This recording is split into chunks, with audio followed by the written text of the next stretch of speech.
Ampifaliana indray no iarabanantsika rehetra amin'ity fotoana ity. Arabaina manokana antsika rehetra nahatratra ny taona vaovao 2024.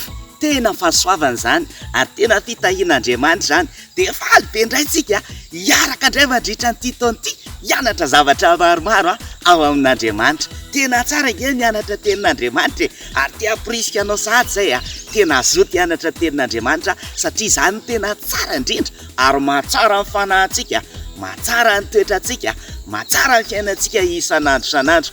Dia androany misy tenin'Andriamanitra tiako zaraina antsika rehetra ao amin'ny fitomanina toko 7 2:20 ka hatramin'ny 7:20.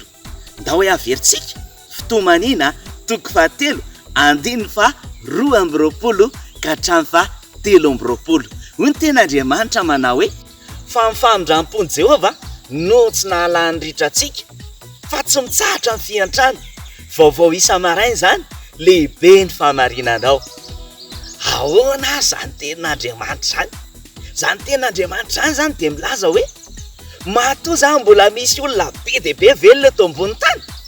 Dia famindram-pon'Andriamanitra zay mahatonga ny olona velona eto ambony tany tsika be dia be eto ambony tany.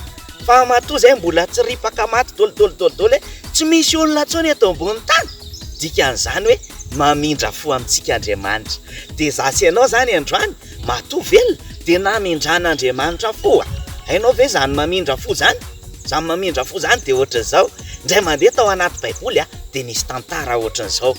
Nisy lehilahy anankiray zay mpanan-karena be izy. Dia nisy olona nitrosa taminy. Mba hampindrany vola dia memy vola.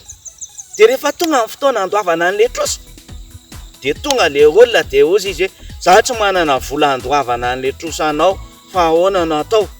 Dia ozy izy le tompon'ny trosa hoe zao ary tsy maninona fa afoko anao iny dia omeko anao iny fa tsy maninona na tsy alohanao ary le trosa fa mandehana zay. Dia nandeha le olona. Dia ohatran'izany ny amindrana fo hoe tokony mandoa an'ilay vola nefa tsy mandoa an'ilay vola. Dia ohatran'izany koa tsika misy zavatra be dia be mety ratsy ataontsika, tsy mety ataontsika fa Andriamanitra mbola mamindra fo foana dia mbola velona indray tsika androany. Dia izany ny antony isaorantsika an'Andriamanitra androany. Manomboka androany ary andao hisaotra an'Andriamanitra isa-maraina fa vaovao isa-maraina hony famindram-pon'i Jehova dia isa-maraina. Vaovao foana ny famindram-pon'Andriamanitra dia vaovao amintsika ihany koa famindram-pon'Andriamanitra androany.